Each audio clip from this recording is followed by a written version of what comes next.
If you're going to use the dry brushing paint technique on your clay, the first step, once it's been fired, this is bisqueware, it is now changed.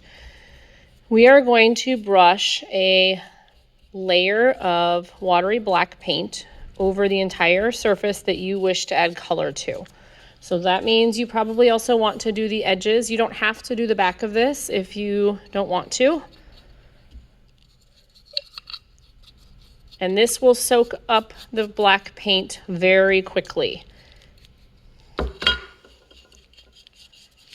you can see it's already soaking in here. Make sure you stir the paint up. You are welcome to do another layer if it looks kind of gray instead of black. And then you are going to have to let this dry before you can add any of your color.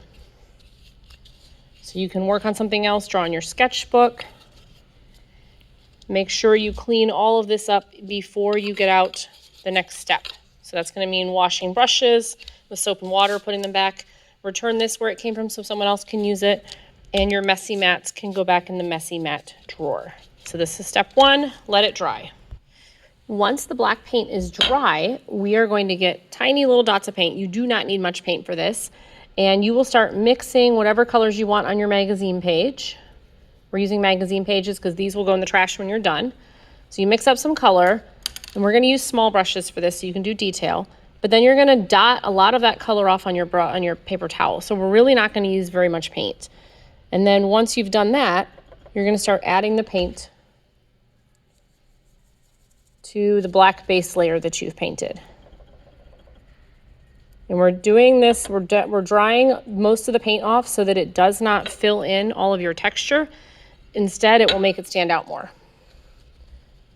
I'm going to blot most of that. So every time before I put paint, I'm blotting it on the paper towel. If you want to change colors, wash, wipe, blot. You're welcome to share paint at your table, or you can get your own. But again, we're just using tiny little dots because you really will not use very much paint for this.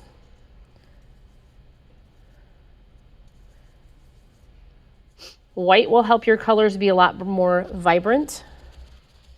And then again, look how much I'm drying that brush off before I put it on to my black paint. If you notice that your black paint, your colors are not showing up, it could be that your black paint is still wet and it's mixing with the colors, or it might mean you need to add a dot of white before you add it onto your clay. This example, so this green here, I did a lot of different layers of green, so you're going to have to be patient to build up that layer of color. So this, I started with that light greenish yellow, then I added some more bluish green on top. And again, drying that brush off because we don't want to fill in all the spaces of your texture. If you do big blobs of paint, you will no longer be able to see that cool texture that you made. So let's try this with some yellow.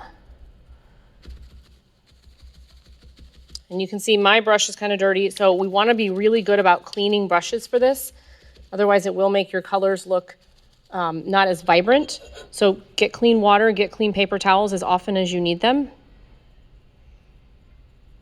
And I will keep adding layers of color to this until I'm happy with the way it looks. When it's time to clean up, paper towel, magazine pages go in the trash. You're going to wash water cups and paintbrushes with soap and water, put them back where they came from, wipe your table, and then these will go on the clay shelf to dry so that you can keep working on them next time.